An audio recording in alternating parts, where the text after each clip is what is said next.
जानना चाहिए क्या कि what is going on between America and Pakistan? और अगर आरपी सिंह सरकार के प्रवक्ता ये कह रहे हैं कि वी आर अनअवेयर, हमें नहीं पता क्या कूटनीति पाकिस्तान और अमेरिका की चल रही है, ये स्ट्रैटेजिकली और डिप्लोमेटिकली क्या हमें पीछे ले जाकर खड़ा कर देता है? क्या हम जानते ही नहीं क्या कूटनीति चल रही है? Is it a failure? बहुत बहुत धन्यवाद मैम, आभारी हूँ। जब भी आपके साथ होता हूँ बहुत कुछ सुनता हूँ, सीखता हूँ। और फिर 5 आपने पॉलिटिकल लीडर्स को बुला दिया, मैं अकेला वहां क्या कर रहा हूँ डिप्लोमेट में, बड़ा मुश्किल हो जाता है मेरे लिए। 5 one and only authentic one sir, one and only authentic one, please carry on. Thank you.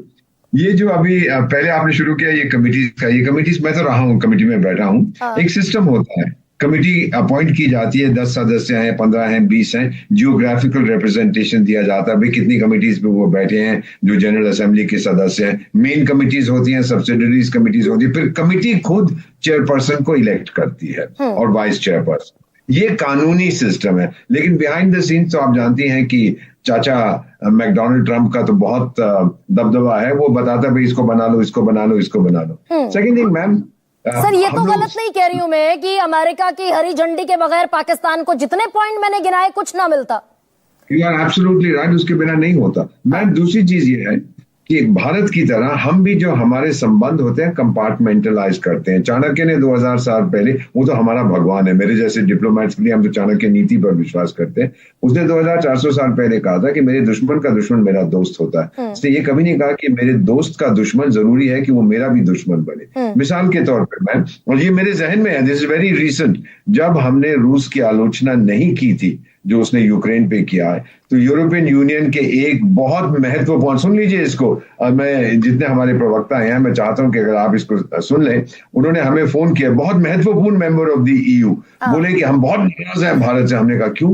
बोले कि जी यूक्रेन की अखंडता पर, टेरिटोरियल इंटेग्रिटी पर हमला हुआ है और आपने गाली नहीं दी रूस को।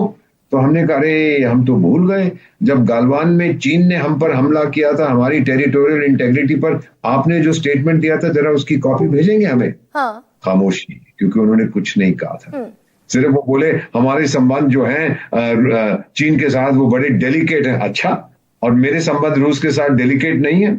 ये जो दोगलापन होता है ना इन लोगों का, उसको हमने पूरा एक्सपोज किया था। अब नहीं सर, यहाँ पर क्या हम पाकिस्तान को ग्लोबली एक्सपोज करने में नाकाम साबित हुए क्या? मैं बिल्कुल स्ट्रेट फॉरवर्ड पूछ लेती हूँ आपसे, नाकाम हुए क्या हम पाकिस्तान को ग्लोबल टेररिस्ट घोषित करने में? बिल्कुल नहीं मैम, मेरी प्रायोरिटी क्या है? मेरी प्रायोरिटी डेवलपमेंट है मैम। मैं यहाँ कहीं अपने कोट पे पहनता हूँ 2047, 2047 तक मुझे विकसित भारत बनना है।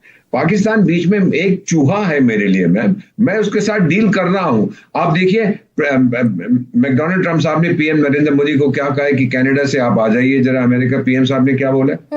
कौन से देश में ये ताकत है कहने की कि सॉरी मैंने क्रोएशिया को वादा किया हुआ, मैं नहीं आ सकता, आप आइएगा क्वाड की मीटिंग भारत में और वहां मुलाकात। लेकिन अगर हम इतने ताकतवर हैं कि हमने उनके न्योते को ठुकरा दिया, तो ताकत तो यहाँ दिखनी चाहिए कि ट्रम्प साहब एक ट्वीट करें, भाई ईरान इसराइल के युद्ध के बीच लौट गए, अमेरिका आसिम मुनीर के साथ लंच करना था। तो ट्रम्प साहब ये ट्वीट करके कह दें कि मैंने गलत कहा, इंडिया और पाकिस्तान की मीडिएशन में यूएस की कोई भूमिका नहीं है, there is no trade deal. America को क्या फर्क पड़ता है? You think America is concerned about this? आपको मेन्यू बता दूं लंच का क्या है? पहली चीज है जिहादी बिरयानी, उसके बाद आतंकी मुर्ग, उसके बाद कातिल दाल, उसके बाद आत्मघाती नान, उसके बाद गद्दर मिठाई। ये I mean I am joking, I am not serious for this is meant to be the menu. उनको क्या फर्क पड़ता है? ही जैसे मैं डील करता हूं मैम, अमेरिका ने मुझसे कहा था रूस से संबंध तोड़ दो, क्यों तोड़ू? हम लोग कंपार्टमेंटलाइज करते हैं। तो लेकिन सर एक सेकंड, इस पूरे मामले में अमेरिका क्या वाकई गर्दन पकड़ने की कोशिश में है? Trade deal, mediation, India and Pakistan both are the great nations. ये जो वहां का राष्ट्रपति है, ये तो सवाल आप उससे पूछिए ना, उसकी नार्सिसिस्टिक पर्सनालिटी है, नरगिसी पर्सनालिटी। मैं सबसे होशियार, सबसे शक्तिशाली, सबसे बहादुर, सबसे ये, सबसे वो, ये तो है, वी ऑल नो। नहीं सर, अमेरिकी कोर्ट में हलफनामा जो दिया उसमें भी झूठ बोल दिया क्या फिर डोनाल्ड ट्रंप ने? गलत कह रहे हैं? बिल्कुल सही कह रहे हैं। आपने खुद कहा कि उसने झूठ बोल दिया। He doesn't care, वो तो जेल जा चुका है ma'am. He has been fingerprinted झूठ बोलने के, उसके कितने केसेस लगे। हम लोग ये नहीं उसको कहते कि तू झूठ बोल रहा है, ये हमारी डिप्लोमेसी नहीं है मैम, ह्यूमिलिएट नहीं करते हम, सिर्फ कहते हैं but sir with due regard, एक कोट है अंग्रेजी में, कहावत है आप जानते होंगे मुझसे बेहतर, action speaks louder than words. तो ये जो वर्ड्स हैं भाई ये एक्शन जो है कि पाकिस्तान का खाली कटोरा किस लिए भर रहे हैं फिर अमेरिका और यूएनएससी के लोग, एशियन मैं बैंक, आपको बता देता वर्ल्ड हूं, बैंक? मैं आपको अभी बता देता हूँ। आपने अभी तक ईरान और इजराइल के जंग में इजराइल ने नाक में दम कर दिया है बॉम्ब फेंक फेंक के हवा से। अल्टीमेटली अगर आपने वहां कुछ मोस्ट इफेक्टिव करना, आपको लैंड इन्वेजन करना पड़ेगा।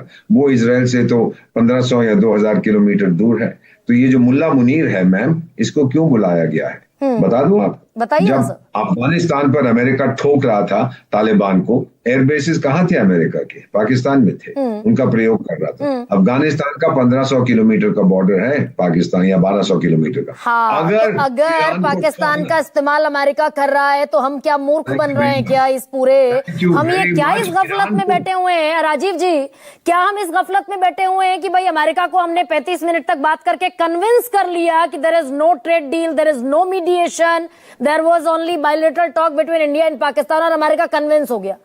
कन्विंस हुआ होता है, हम इसी में खुश हैं क्या कि 35 मिनट बात हो गई? कन्विंस करने की जरूरत नहीं है। सर आती हूँ सर। राजीव जी,